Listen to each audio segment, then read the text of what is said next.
Have you ever wondered how some churches always seem to have the resources that they need, while other churches struggle just to keep the lights on? Well, it's not always about fundraising or just asking for money. Many times it's about how you engage your church family in the right way. And today, I'm going to break it all down to you step by step in the right way. Let's get started. Hi, and welcome back to some of you.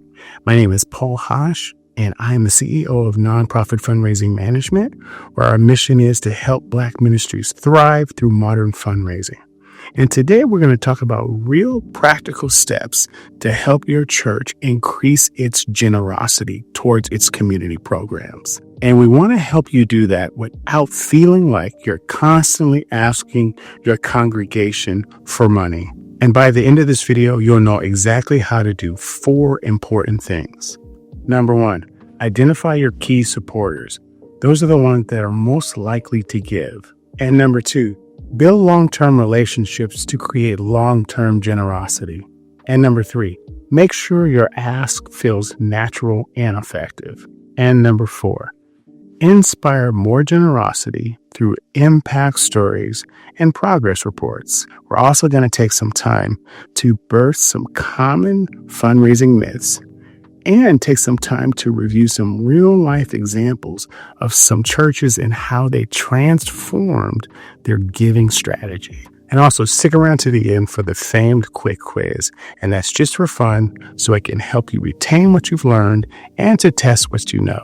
And the first step is identifying your top 20. That is finding your key supporters. For example, a church we work with noticed a small group of givers were the most consistent donors. When we asked them to reach out to them, they found that these supporters were extremely passionate about youth programs. The donations and engagements went up when we aligned the fundraising requests with the things that they cared about, which were the youth programs. Let me ask you a question. Did you know that 80% of the funds that comes into your ministry comes from only 20% of your supporters? I bet you didn't know that. Now, let me show you how to find them. The first thing you're going to do is look through your records by keeping a simple spreadsheet or even a notebook. And what you're looking for is figuring out who gives more frequently and who gives at higher amounts.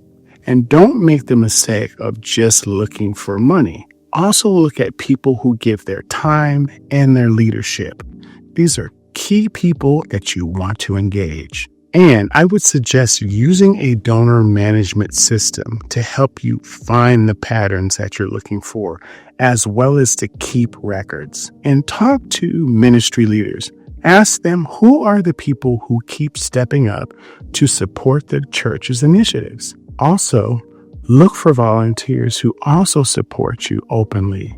If you ask them properly, they may be open to support you financially as well. And I might suggest conducting a short church survey to ask your congregants what projects that they're most interested in supporting. Another good thing to do is to review past fundraising records. See who stepped up most frequently and who gave the most money. And identify members who supported building projects, outreach support, and giving campaigns. Now, here's a practical step. Make a list of your top 20% of your supporters and jot down notes about their giving patterns and what they might be interested in and your level of engagement. Now, what if your church doesn't keep good records on your donors? Start small. Again, start with your top 20% of your donors. What you want to do is start a thank you campaign where you sit down with each one of your top donors and you sit down, thank them for their previous gifts, and then you ask them a series of questions like what they're interested in most about the church. What are the programs that the church should start? Things like that. What does the community need? Keep that information, and then as you move forward, you will have a list of individuals to support various projects because you know what they're interested in. Now, here's a bonus tip.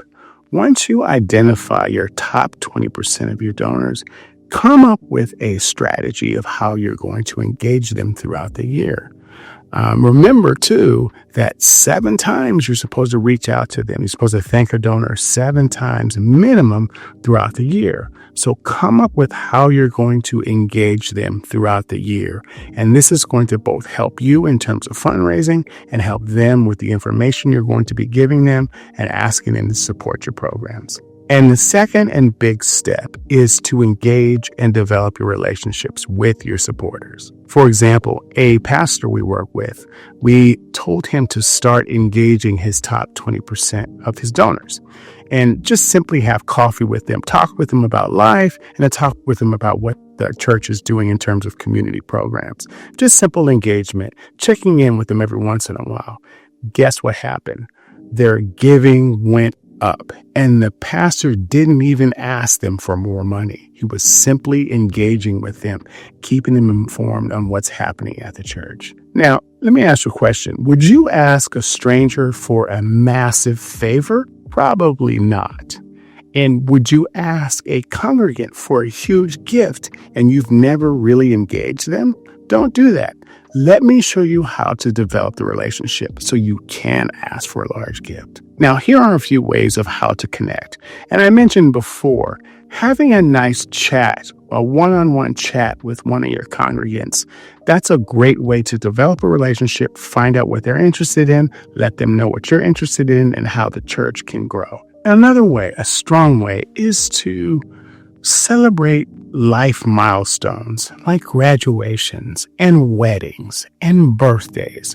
Those make people feel appreciated and a part of the church family.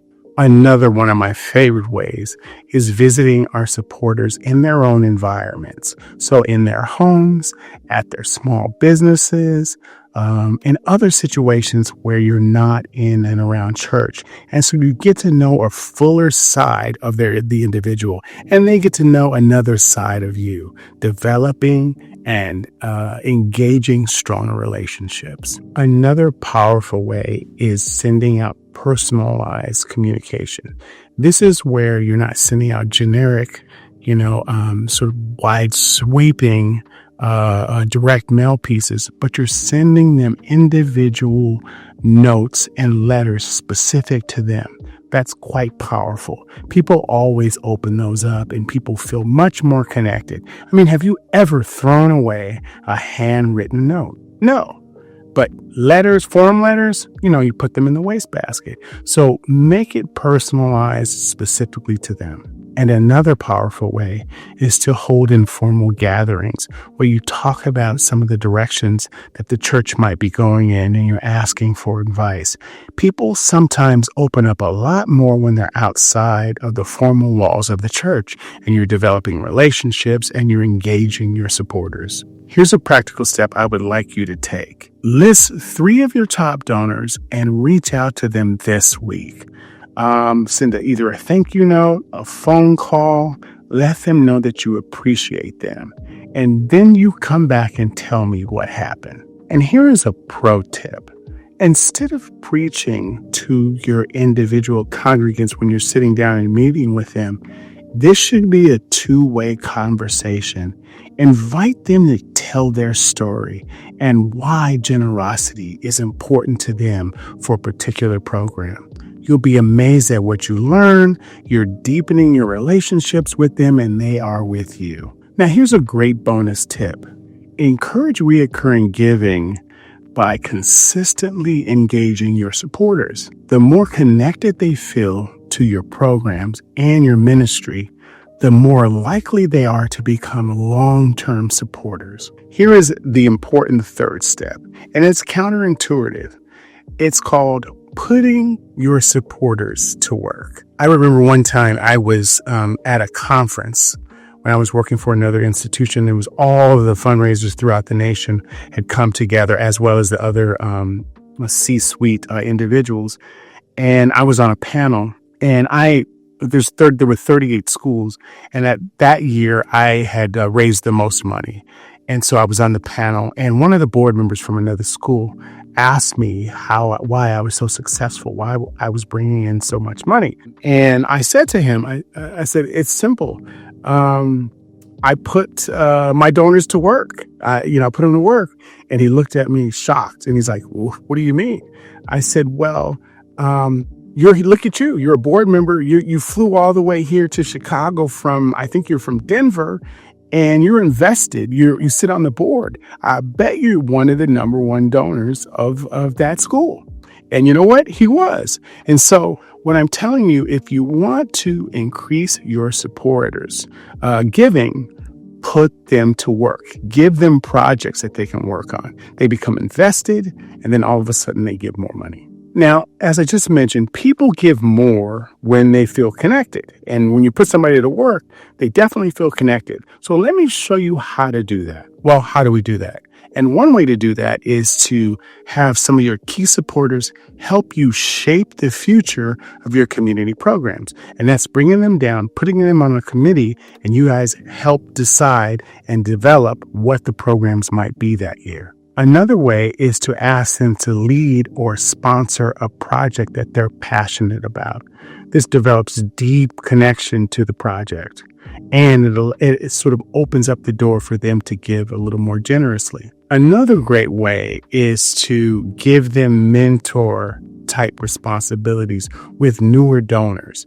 Bring them in and show them why they support the organization at the levels that they do. It also helps them be brought in to help lead the initiatives of new programs. Another great way is holding vision casting meetings where you ask a group of individual supporters what direction you should be going, how should you be developing these programs, what part of the community they should be in. These are very, very strong initiatives in putting your supporters to work. To put your supporters to work is to delegate authority as well. Let them actually have a say in how things are being developed, like being a part of a feasibility study where they're giving you your opinion on how they think the program should be designed. One of my favorite ways is to ask some of the supporters, really putting them to work, to ask them to recruit some of their friends to help us support one of the programs. And I usually do that through a thing we call Salon. It's called a fundraiser, where they'll host an event at their home and we come down and talk about the program. It's not a fundraiser. And so people show up with their guards down and they're there to listen about the programs that we're putting off in the community. And the next thing you know, you have 20 new supporters of that program from that fundraiser. So I really like to ask our supporters to host small events in their home that allows us to tell about our programs. It's a great way to grow your programs as well as your donors. And if you have someone that's in a particular industry and leadership role that can help a particular project, invite them to be a part of the leadership team of that particular program. You'd be surprised at some of the creative ideas you might get from an individual that's outside of the administration of your church. It's a great way to bring them in, engage them, and then get larger support from them in the future. And one of the things I like to do is host a VIP event where we have our top donors. And you give them sort of a sneak preview of what's going to happen in the future before you let any of the other congregants know about it.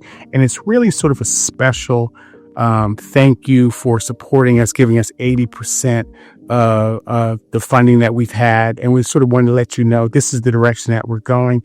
And they feel really special, more engaged, and they end up writing you larger checks. Okay, so here's a practical step I'd like you to do this week as well. Pick one or two specific of your top 20 supporters and find a project that you'd like to engage them on. And here's a bonus tip.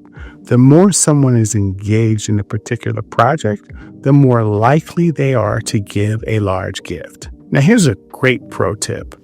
Frame the involvement as a partnership rather than just financial support. When you do that, the potential individual takes ownership of the project, and they will move heaven and earth to make sure that project is successful. And as we close the section on putting your donors to work, we put together a video on how to host a salon in someone's home. you'll find out after you look at this video, you'll find that this is a key tool in your fundraising toolkit. So make sure you take a look at this video after this video. Now, as promised, here's the quick quiz. And as I said before, this is just for fun and to help you retain this information. So let's get started. Number 1, what percentage of your church's donations typically come from just 20% of your donors? Number 2, what is one way to build stronger relationships with key supporters? Number 3, why is delegating authority to your top 20% important? Number 4, how can you track donor engagement if your church doesn't have a formal giving record? And number 5, what is one practical step you can take this week to strengthen your donor engagement? Please drop your answers below, as I'll try to answer as many of them as I can. And please feel free to ask questions as well in the comments below. Now that you've gotten these real strategies, it's time to put them to work. Start by just taking one of these strategies and putting them into action this week. And comment below and tell me which one you're going to start with. Now, if you found this video helpful, please like, subscribe, and share this video with your ministry colleagues. Now, if you want more guidance on how to build a thriving fundraising culture at your church, check out this next video. And thank you for watching to the end. By doing that, it helps us score higher on the YouTube algorithm, which helps them share this video with more ministries who need it. Thank you. And let's keep thriving. Let's keep building momentum. And let's keep living with purpose. And I'll see you in the next video.